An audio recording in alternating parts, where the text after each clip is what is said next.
ದಿವಸದಂದು ಇವತ್ತು ಶನಿದೇವರ ದೇವಸ್ಥಾನವನ್ನು ಲೋಕಾರ್ಪಣೆಯನ್ನು ಮಾಡಿರ್ತಕ್ಕಂಥದ್ದು.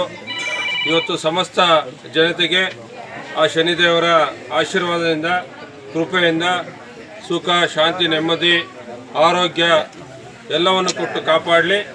ಜೊತೆಗೆ ನಮ್ಮ ರೈತರಿಗೆ ಉತ್ತಮವಾದ ರೀತಿಯಲ್ಲಿ ಮಳೆ ಆಗಿ ಅವರು ಮುಂದೆ ಕೃಷಿ ಚಟುವಟಿಕೆಯಲ್ಲಿ ಉತ್ತಮವಾದಂಥ ಬೆಳೆಗಳನ್ನು ಬೆಳೆದು ಅದಕ್ಕೆ ಉತ್ತಮವಾದಂಥ ಬೆಲೆ ಸಿಗುವಂಥ ನಿಟ್ಟಿನಲ್ಲಿ ಆ ಶನಿದೇವರ ಆಶೀರ್ವಾದ ಇರಬೇಕು ಅಂತಕ್ಕಂಥ ನಿಟ್ಟಿನಲ್ಲಿ ಆ ಶನಿದೇವರಲ್ಲಿ ಮೊದಲಿಗೆ ಪ್ರಾರ್ಥನೆಯನ್ನು ಸಲ್ಲಿಸ್ತಾ ಇದ್ದೇನೆ. ಜೊತೆಗೆ ಇವತ್ತು ಶನಿದೇವರ ದೇವಸ್ಥಾನ ಭಾಳ ವರ್ಷಗಳಿಂದ ಈ ಒಂದು ದೇವಸ್ಥಾನವನ್ನು ನಿರ್ಮಾಣ ಮಾಡ್ತಾಯಿದ್ರು. ನಾವು ಚುನಾವಣೆ ಪೂರ್ವದಲ್ಲೇ ಬಂದಿದ್ದ ಸಂದರ್ಭದಲ್ಲಿ ಅವರ ಬೇಡಿಕೆ ಇತ್ತು, ನಮ್ಮ 2 ದೇವಸ್ಥಾನಗಳನ್ನು ಪೂರ್ಣಗೊಳಿಸ್ಕೊಡ್ಬೇಕಂತೇಳಿ. ನಾವು ಮೊದಲ ಹಂತವಾಗಿ ಇವತ್ತು ಶನಿದೇವರಿಗೆ ದೇವಸ್ಥಾನಕ್ಕೆ 3 ಲಕ್ಷ ಇವತ್ತು ಅದನ್ನು ವಿದ್ಯುಕ್ತವಾಗಿ ಲೋಕಾರ್ಪಣೆಯನ್ನು ಮಾಡಿದ್ದೇವೆ. ಇದರ ಜೊತೆಗೆ ನಮ್ಮ ಇನ್ನೊಂದು ದೇವಸ್ಥಾನ ದಂಡಮ್ಮ ಉಚ್ಚಮ್ಮ ದೇವಸ್ಥಾನಕ್ಕೂ ಕೂಡ ಅನುದಾನವನ್ನು ಕೇಳ್ಕೊಂಡಿದ್ದಾರೆ. ಅದಕ್ಕೂ ಮುಂದಿನ ದಿನಗಳಲ್ಲಿ ಅನುದಾನವನ್ನು ಹಾಕಿ ಆ ಒಂದು ದೇವಸ್ಥಾನವನ್ನು ಪೂರ್ಣಗೊಳಿಸುವಂಥ ನಿಟ್ಟಿನಲ್ಲಿ ಮಾಡ್ತೇವೆ ಅಂತಕ್ಕಂಥ ಮಾತನ್ನು ಈ ಒಂದು ಸಂದರ್ಭದಲ್ಲಿ ಎಲ್ಲರಿಗೂ ಕೂಡ ತಿಳಿಸ್ಲಿಕ್ಕೆ ಬಯಸ್ತಾ ಇದ್ದೇನೆ. ಜೊತೆಗೆ ಇವತ್ತು ಈ ಒಂದು ದೇವಸ್ಥಾನವನ್ನು ನಿರ್ಮಾಣ ಮಾಡಲಿಕ್ಕೆ ಸಾಕಷ್ಟು ಜನ ಭಾಳಷ್ಟು ಶ್ರಮವನ್ನು ಹಾಕಿ ದೇವಸ್ಥಾನದ ಕೆಲಸ ನಮ್ಮ ಮನೆಯ ಕೆಲಸ ಅಂತ ತಿಳ್ಕೊಂಡು ಕೆಲಸವನ್ನು ಮಾಡಿರ್ತಕ್ಕಂಥವ್ರು. ಅದರಲ್ಲಿ ಪ್ರಮುಖವಾಗಿ ದೇವರಾಜ್ ಇರ್ಬೋದು, ಅರುಣ್ ಅವರು ಇರ್ಬೋದು, ಇದರ ಜೊತೆಗೆ ರಮೇಶ್ ಅಣ್ಣವರು, ಜೊತೆಗೆ ಹಲವಾರು ನಮ್ಮ ಗ್ರಾಮದ ಮುಖಂಡರು ಇರ್ಬೋದು, ಯುವಕ ಮಿತ್ರರು ಇರ್ಬೋದು, ತಾಯಂದಿರು ಇರ್ಬೋದು, ಎಲ್ಲರೂ ಕೂಡ ಜೊತೆಗೂಡಿ ಈ ಒಂದು ದೇವಸ್ಥಾನವನ್ನು ನಿರ್ಮಾಣ ಮಾಡಲಿಕ್ಕೆ ಸಹಕಾರವನ್ನು ಮಾಡಿದ್ದಾರೆ. ಅವರೆಲ್ಲರಿಗೂ ಕೂಡ ಈ ಸಂದರ್ಭದಲ್ಲಿ ಆ ಶನಿದೇವರ ಆಶೀರ್ವಾದ ಎಲ್ಲ ರೀತಿಯಲ್ಲಿ ಉತ್ತಮ ರೀತಿಯಲ್ಲಿರಲಿ.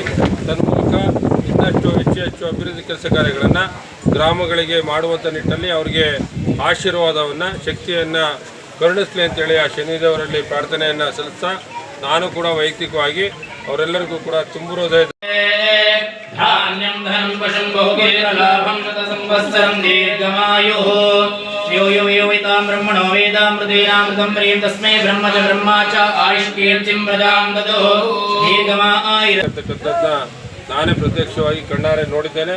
ಅದನ್ನು ಕೂಡ ಮುಂದಿನ ದಿನಗಳಲ್ಲಿ ಮಾಡಿಸ್ಕೊಡುವಂಥದ್ದು ಇರ್ಬೋದು. ಜೊತೆಗೆ ಮಾರಮ್ಮ ದೇವಸ್ಥಾನಕ್ಕೂ ಕೂಡ ಅಭಿವೃದ್ಧಿ ಕೆಲಸ ಕಾರ್ಯಗಳಿಗೆ ಅನುದಾನವನ್ನು ಕೇಳ್ಕೊಂಡಿದ್ದಾರೆ. ಜೊತೆಗೆ ಈ ಭಾಗದಲ್ಲಿ ನಮ್ಮ ಈ ಒಂದು ಕರ್ಪುರಳ್ಳಿಯಿಂದ ಬರುವಂಥ ಸಂದರ್ಭದಲ್ಲಿ ಕೆರೆ ಏರಿಯೆ ಅದನ್ನು ಕೂಡ ಸರಿಪಡಿಸುವಂಥ ನಿಟ್ಟಿನಲ್ಲಿ ಕೇಳ್ಕೊಂಡಿದ್ದಾರೆ. ಖಂಡಿತ ಇವೆಲ್ಲವೂ ಕೂಡ ಮುಂದಿನ ದಿನಗಳಲ್ಲಿ ಮಾಡಿಸುವಂಥ ನಿಟ್ಟಿನಲ್ಲಿ ಮಾಡ್ತೇವೆ ಅಂತಕ್ಕಂಥ ಮಾತನ್ನು ಕೂಡ ಈ ಸಂದರ್ಭದಲ್ಲಿ ಹೇಳ್ತಾ, ಈಗ ತಾನೇ ನಮ್ಮ ಈ ಒಂದು ಕಾರ್ಯಕ್ರಮಕ್ಕೆ ನಮ್ಮ ಕರ್ಪುರಳ್ಳಿ ಗ್ರಾಮ ಪಂಚಾಯಿತಿಯ ಸದಸ್ಯರಾಗಿರ್ತಕ್ಕಂಥ ಅಶ್ವರವರು ಕೂಡ ಬಂದಿದ್ದಾರೆ. ಅವರನ್ನು ಕೂಡ ನಾನು ಈ ಸಂದರ್ಭದಲ್ಲಿ ಸ್ವಾಗತವನ್ನು ಬಯಸ್ತಾ, ಅವರು ಕೂಡ ಆಲೋಚನೆಯನ್ನು ಮಾಡುವುದರ ಮುಖಾಂತರ ಎಲ್ಲ ರೀತಿಯ ಅಭಿವೃದ್ಧಿ ಕೆಲಸ ಕಾರ್ಯಗಳನ್ನು ಈಗಾಗಲೇ ಕೈಗೆತ್ತಿಕೊಂಡಿದ್ದೇವೆ. ಕರ್ಪುರಹಳ್ಳಿಯಲ್ಲಿ ಭಾಳಷ್ಟು ಬೇಡಿಕೆ, ಪ್ರಥಮವಾದಂಥ ಕೆಲಸ ನಮಗೆ ಸೋಪಾನ್ ಕಟ್ಟೆ ಹಾಕಬೇಕಂತೇಳಿ ಕೇಳ್ಕೊಂಡಿದ್ದಾರೆ. ಅದನ್ನು ಕೂಡ ಸಣ್ಣ ನೀರಾವರಿ ಇಲಾಖೆ ಅಡಿಯಲ್ಲಿ ಈಗಾಗಲೇ ಸೋಪಾನ್ ಕಟ್ಟೆಗೆ ಅನುದಾನವನ್ನು ಹಾಕಿರ್ತಕ್ಕಂಥದ್ದು ಇರ್ಬೋದು.